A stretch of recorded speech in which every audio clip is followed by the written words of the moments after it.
Recent COVID surge. Shelley Peterson, the president of the North Dakota Long-Term Care Association, says case numbers are rising in nursing homes, but the number of deaths has only risen from about 880 this time last year to 995 right now, and she credits the vaccine.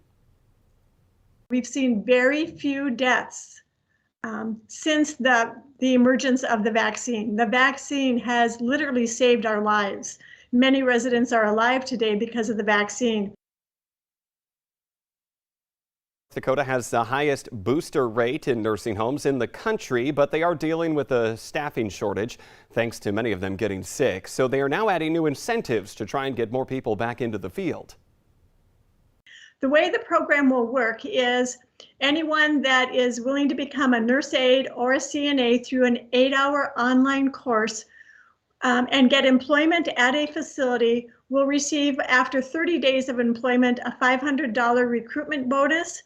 And then after 6 months of employment within the facility, another $1,500 so $2,000 as a recruitment incentive to come and work in long-term care. You can find the details on the North Dakota Long-Term Care Association website. We have a link on the VNL News app. We have an update on a Valley News Live investigation involving grievances filed against staff members at Cass County Human Services. The series of grievances that have been filed against CPS supervisors Rick Van Camp and Tamara Anderson and division manager Linda Dorf.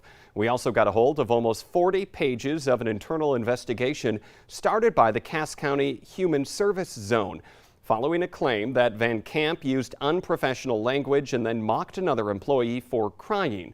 And the grievance says that Dorf and Anderson encouraged him. The internal investigation found the claim is likely true, saying they believe there are some critical issues with the team that has led to high staff turnover and low morale. All three remain on paid administrative leave. The report says that careful consideration should be given as to whether they should be allowed to return to their jobs. Another top staff member at Cass Human Services, Sydney Schock, was placed on administrative leave earlier this month. But what we don't know is if that case is related to these claims. Stay with us here at Valley News Live as we learn more on this investigation.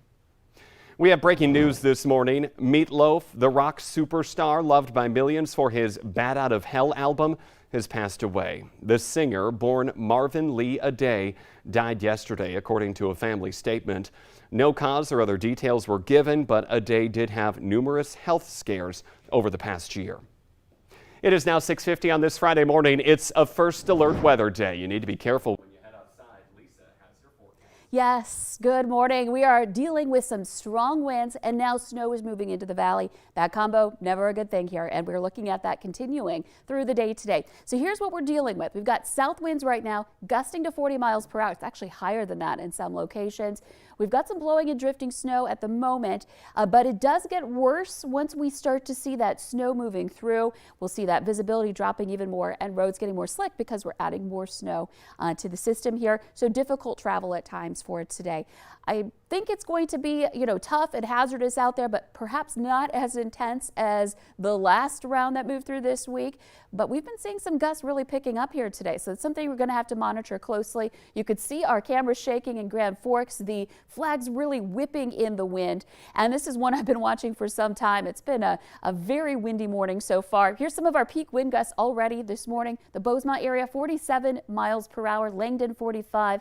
Cavalier 44, and both Fargo and Grand Forks have gusted to 43 miles per hour already this morning, and we will likely see more of that as the day progresses. A gust to 40 right now is our current wind gust in Fargo, right out of the south, that warmer air moving in for today, and that is creating some low visibility at times, especially in the northern valley right now is where we're seeing some of our lowest reports. We're now down to a half-mile visibility report in Langdon. That's getting dangerous here, and over toward Hallock and Crookston 1 mile, Cooperstown 2.5 miles, and Devil's Lake at 3. So your radar satellite map. Things are pretty quiet in Fargo and Grand Forks for the moment and points east, but you can see the snow starting to move in places around Jamestown, up toward Carrington, back up toward Hallock, the Pembina area. That's all moving to the east, and we'll see our snow chances increase. Temperatures, again, have been on their way up because of that warming south wind, but we have to factor that wind in to how it feels to be outside. We've got a wind chill of 21 below in Fargo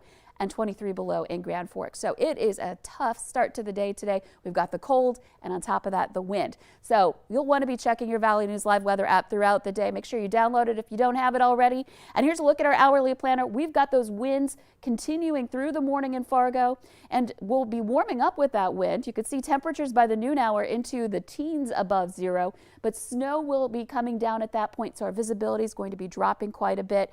And we're looking at some issues, of course, with wind chills as well. And that snow continues to be a possibility heading into the afternoon. And even this evening, we could see some scattered light snow showers. That's when the wind turns northwesterly and picks up as well. Taking a look at our wind gusts, some of our strongest gusts with the first part of the wind event here are in the morning hours. So over the next couple of hours, we'll see those gusts more likely into the upper 30s and 40s. We see that start to diminish a bit into midday as the front is moving through. We'll see those winds kind of ease up slightly, so back into the 2 to 4 o'clock hour, gusts more into the 20s. But once the cold front sweeps through this evening, we could see more gusts above 30 miles per hour tonight, and this time out of the northwest. So it's just going to be a busy day for us in the weather department and perhaps for you as you're trying to keep up with this, because yes, we're not going to see a hefty amount of snow, about 1 to 3 inches for a lot of places, but we're also going to be dealing with some drifting snow. So you might be clearing drifts off and on throughout the day here for today. A quick look at your weekend planner. We're not done today. We've got another chance for a clipper moving through Saturday and Sunday, so you'll want to watch all weekend. A lot of things to go over, Lisa. Thank you. Another thing we want to go over, those road conditions right now in North Dakota. She's saying that it's impacting the Devil's Lake Basin, northeastern North Dakota, and you can definitely see that on our road maps. All of these purple dotted lines, I-29 from Canada till about the Hillsboro exit, all around the Devil's Lake Basin as well, heading even closer to Jamestown and Valley City now. That is partially snow covered. Be careful out there. Heading to the southeast, conditions are slightly better right now. Snow hasn't hit there yet, but around Fargo, West Fargo, the interstate there, partially ice covered, I-94 and I-29, so be careful there. Taking a look at our Minnesota maps right now, much of the same. Upper northwestern Minnesota is seeing some of the worst conditions right now around Stephen, Argyle, Warren, just north of Grand Forks, fully covered roads. And then heading to the south a little bit, Minnesota Lakes Country, Highway 10 between Highway and Detroit Lakes also reportedly fully covered. All other roads in the region are reporting partially covered right now, but again, that snow is making its way there, so stay with us throughout the entire morning to keep updated. To other news, fire officials now say that an apartment fire in Fergus Falls appears to have started on the stove. It happened Wednesday at 1515 College Way. The fire chief says 2 of the 3 people inside at the time are now being treated at the Twin Cities Hospital. Their conditions are still unknown. 2 pets died in that fire. Officials in Richland County, Montana say that human remains have been found during the search for Caitlin Berry, the daughter of a Grand Forks County prosecutor.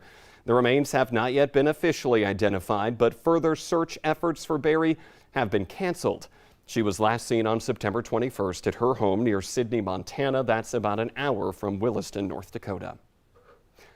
It's that time of the year again. Ice harvesting is underway in Detroit Lakes for the 2022 Ice Palace. That's where we find the Valley Today's J.C. Dodd, braving the wind and incredible cold this morning to give us a look at what to expect at that castle on the lake. Good morning, J.C.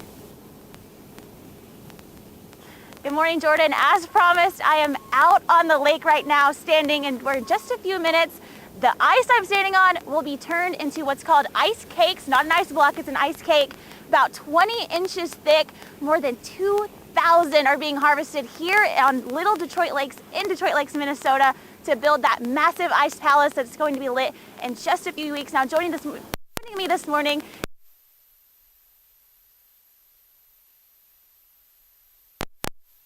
how's it been? Well, compared to like yesterday with minus 20 below, you know, it's tough, not for us, but also for equipment. And then for the ice itself, because if you think, you know, the ice is coming out of a 32, the water's, you know, 32 degrees. Well, it comes out to 27 degrees. It can break, and so you have to handle them, you know, pretty special. And then today, you know, we're warmer, but now we have the high wind, so not so dramatic on the ice, but it's dramatic on us. Gotcha. Now, you're a fourth of the way done, so I've heard, with getting the ice out. Construction starting today. Are you excited to see your vision come to life? Yeah, we work on this year round. We're all volunteers, and you psych yourself up to be out here in the winter elements, but when you get together with everybody and you see what it's doing for the community, we're super pumped to be out here. It doesn't matter what it is. There's no bad weather. It's just probably bad clothing. So we dress appropriately, and we had such a great time here with everybody and coming together to do what we're doing in the community. Okay, well, thank you. Now, I'm going to be honest, my knees are a little weak standing on this ice, so I'm going to go get to solid ground. Solid ground. Oh, and there he did a jump. JC, watch out there. He said the ice is like 18 to 22 inches thick, so you're pretty good. But JC Dodd reporting live in Detroit Lakes. They are going to light that castle up in about 2 weeks. In our consumer alert this morning, over 300,000 baby pacifiers are being recalled. The U.S. Consumer Safety Commission says the Frigg silicone pacifiers might be a choking hazard. The recall was made after over 200 reports of the base of the silicone nipple detaching from the plastic. The pacifiers were sold in sizes 0 through 6 months and 6 through 18 months. They're sold at popular stores like TJ Maxx, Olivia and Jade, and Amazon. The recall says no one has been injured. We marked the one-year anniversary of President Joe Biden's inauguration, and that anniversary comes as the president deals with a host of challenges, including congressional gridlock, the continuing coronavirus pandemic, and Russian aggression in Ukraine. A new NBC News poll reflects the recent troubles for the president. His overall job approval on this poll about 43%. That's down 10 points from 1 year ago. Ralph Lauren has now unveiled the uniforms that Team USA will be wearing at the Winter Beijing Olympics. The uniforms contain a first-of-its-kind fabric that will expand in cooler temperatures to create a layer of insulation. We need that up here. Each piece of the outfit is constructed in the United States using recycled polyester fibers from plastic bottles. Ralph Lauren has been the official outfitter of Team USA since 2008. The Today Show and CBS This Morning are just about to start, but the Valley Today rolls on. We'll have more live weather coverage on this first alert weather day on the Fargo CW. Otherwise, have a happy and safe Friday.